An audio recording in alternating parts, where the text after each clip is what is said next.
नमस्ते मित्रों, स्वागत है आज की कहानी में। और आज की कहानी का शीर्षक है ससुराल का घमंड।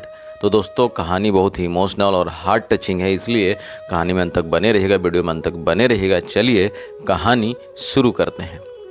आज सुबह से ही रेणुका देवी खाने की तैयारियों में लगी थी। आज उनकी बेटी शादी के 6 महीने बाद मायके आ रही थी। खाना कृति के पसंद का ही बन रहा है आज। वेणु बेटा, जा जरा दुकान से दही ले आ तो कृति के लिए बूंदी का रायता भी बना दो। क्या माँ, जब जानती हो जीजी आने वाली है तो ये सब तैयारियाँ कल ही कर लेनी थी ना। देख रही हो बाहर कितनी तेज़ धूप है, बस इस गर्मी में मुझे ही दौड़ाओ आप, वेणु ने जवाब दिया। अरे अपनी जीजी के लिए इतना नहीं कर सकती तुम? रुको रेणुका, मैं ही ले आता हूँ बिटिया के लिए दही, कौशल जो कृति के पिता हैं उन्होंने कहा और दही लेने चले गए। सारी तैयारियां हो चुकी थी, अब बस इंतजार था कृति के आने का। तभी घर के सामने चमचमाती कार खड़ी हुई। उसमें से भारी भरकम साड़ी पहने हुए कृति उतरी, ऊपर से नीचे तक सोने से लदी हुई। कृति के पति उमंग उसके घर वालों से मिलकर चले गए। रेणुका और कौशल ने अपनी बिटिया के लिए हीरा जैसा लड़का ढूंढा था। कृति का ससुराल मायके से बहुत ही ज़्यादा सुखी संपन्न था। कृति को खुश देखकर दोनों बहुत खुश थे।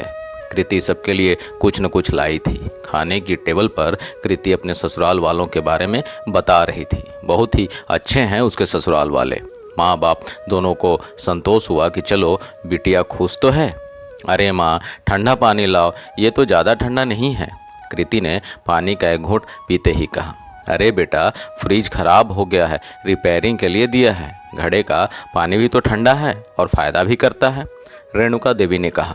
पर मुझे फ्रिज का पानी पीने की आदत है माँ, आप दूसरा फ्रिज क्यों नहीं ले लेते? मेरे ससुराल में तो 3 फ्रिज है, खराब हुआ तो दूसरा ले लेते हैं। कौन गर्मी में गर्म पानी पिए? भला इस गर्मी में ये गर्म पानी कौन पिए? कृति ने बहुत ही घमंड के साथ जवाब दिया। कृति की बात पर उसके मम्मी पापा चुप रहे, लेकिन वेणु चुप ना रह सकी। लेकिन उसकी छोटकी बहन कुछ बोल दी। क्या बोलती है?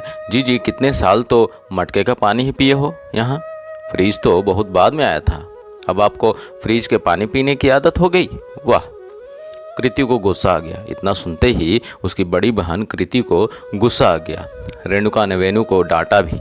रेणुका का बहुत मन था कि अपनी बिटिया से बात करे, लेकिन कृति सारा दिन अपने मोबाइल में ही लगी रहती थी। कभी अपने पति से, कभी सास से, कभी ननद से। मायके आकर भी उसे मायके वालों के लिए समय था ही नहीं। सारा दिन अपने ससुराल वालों के सदस्यों के साथ ही बात करती रहती थी। मम्मी, थोड़ा फ्रूट्स काट के दे दो तो, मुझे शाम को फ्रूट्स खाने की आदत है। आपको पता है मेरे ससुराल में शाम को फ्रूट्स खाते हैं नाश्ते में। घर में फल तो थे नहीं, वेणु को बाजार भेजकर फल मंगवाया। वेणु को बाजार भेज करके फल मंगवाया गया। बिटिया को यहाँ किसी प्रकार की कमी नहीं होने देना चाहती थी रेणुका, लेकिन शायद अब वो पहले वाली कृति नहीं थी। उसे इस मायके के प्यार दुलार से ज़्यादा ससुराल की संपन्नता ज़्यादा प्रभावित कर रही थी। बात बात पर सिर्फ ससुराल की बड़ाई, हर बात पर सिर्फ ससुराल की बड़ाई ही बड़ाई। लो बेटा, आ गया नया फ्रिज। वो दुकान वाला बोल रहा था कि पुराने फ्रिज में कम से कम 15 दिन तो लगेंगे ही, इसलिए मैंने तुम्हारे लिए यह नया फ्रिज ले आया। कृति बेटिया, अब तुमको मटके का पानी नहीं पीना पड़ेगा। कौशल ने पुराने फ्रिज की जगह नया फ्रिज सेट करवा दिया।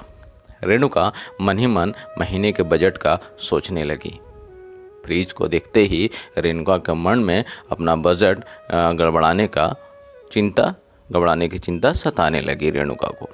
15 दिन की ही तो बात थी, फ्रिज लेने की जल्दी नहीं करनी चाहिए थी। पापा, इतना छोटा फ्रिज क्यों लाए?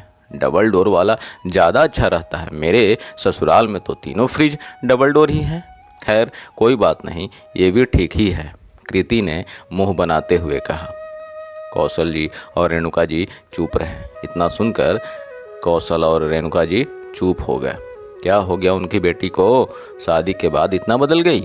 कितना कर्जा लेकर उन्होंने कृति की शादी की थी, अपनी हैसियत से ज़्यादा दिया था उन्होंने। आज वही बेटी हर बात पर सिर्फ ससुराल का ही गुणगान कर रही है। 6 महीने में वहाँ की हर चीज़ में वो ढल गई, हर चीज़ में वो रच बस गई। मायके के 24 साल बेईमानी से हो गए, मानो मायके के 24 साल जैसे बेईमानी से हो गए। उफ, लाइट चली गई। अब अगला कहानी सुनिए। उफ, लाइट चली गई, मेरा तो दम घुटा जा रहा है। आप लोग इन्वर्टर क्यों नहीं लगवा लेते? मेरे ससुराल में तो पता ही नहीं चलती कि बिजली कब चली गई, कब आ गई। कृति ने अपने पल्लू से हवा करते हुए कहा। चलो न जीजी, आज छत पर सोएंगे। उनकी छोटी बहन बोलती है कि चलो न जीजी, आज छत पर सोएंगे। याद है पहले गर्मियों में कितना मज़ा आता था, सब ऊपर सोते थे साथ में। चलो इसी बहाने पुरानी यादें ताज़ा भी तो हो जाएंगी। हाँ बेटा, मैंने छत में बिस्तर लगा दिया है। चलो मस्त ठंडी ठंडी हवा चल रही है, वहीं सब सोते हैं। कृति कुछ ना बोली, बस अपना मोबाइल उठा के छत पर चली गई। हाँ बेटा, यहाँ मेरे बगल में लेट जा, दोनों खूब सारी बातें करेंगे। रेणुका ने कृति के लिए बिस्तर लगाते हुए कहा, लेकिन कृति अपना मोबाइल लेके उमंग को कॉल करने लगी। उमंग अपने पति को। क्या खाक ठीक हूँ? पता है लाइट चली गई है और इतनी गर्मी में मुझे छत में सोना पड़ रहा है। मुझे नहीं लगता मैं यहाँ ज़्यादा दिन रह पाऊँगी। जल्दी से मुझे लेने आ जाओ तुम। रेणुका जी की आंखों में आंसू आ गए।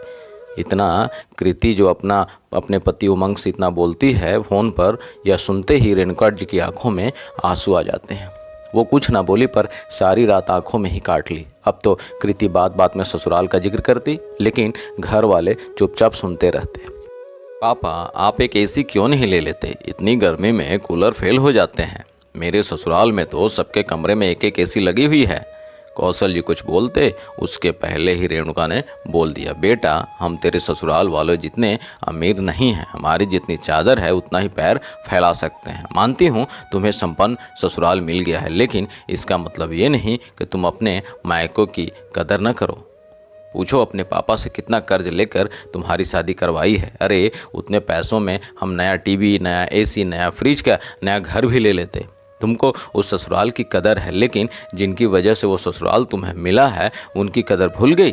अरे बेटियां अपने घर की बुराई भूलकर उनकी अच्छाई बताती है, और एक तुम हो कि अपने मायके की ही बुराई कर रही हो। बेटा मैं भगवान से प्रार्थना करूंगी कि तुम हमेशा खुश रहो, लेकिन तुम्हें यहाँ उतनी फैसिलिटी नहीं मिल पाएगी जितनी तुम्हारे ससुराल में है, क्योंकि हमारी एक और बेटी है जिसकी हमें शादी करनी है, ताकि उसे भी तुम्हारी तरह एक संपन्न ससुराल मिल सके। तो दोस्तों, यह हार्ट टचिंग और हृदय स्पर्शी कहानी यहाँ ख़त्म होती है, और इस कहानी की लेखिका थी अंजू अनंत जी। मित्रों, यह कहानी आपको कैसी लगी कमेंट बॉक्स में अपनी राय जरूर दीजिएगा, और साथ ही साथ चैनल को सब्सक्राइब और वीडियो को लाइक शेयर भी कीजिएगा। बहुत बहुत धन्यवाद आपका।